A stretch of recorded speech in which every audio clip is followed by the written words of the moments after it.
Hyva टिप्परच्या धडकेत एका महिलेचा मृत्यू, सोलापुरातील घटना। याबाबत अधिक माहिती अशी की दिनांक 15 फेब्रुवारी 2024 रोजी सायंकाळच्या सुमारास हायवा टिप्परच्या धडकेत एका 51 वर्षीय महिलेचा मृत्यू झाल्याची घटना NTPC फताटेवाडी जवळ घडली।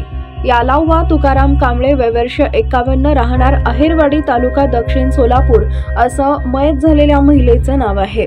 5 वाजण्याच्या सुमारास होटगी ते आहेरवाडी असे दुचाकीवर वाहनावर पाठीमागे बसून जात असताना NTPC फताटेवाडी जवळ हायवा टिप्पर गाडी क्रमांक MH23 AU 0654 या गाडीने समोरून येणाऱ्या दुचाकीस जोरदार धडक दिली।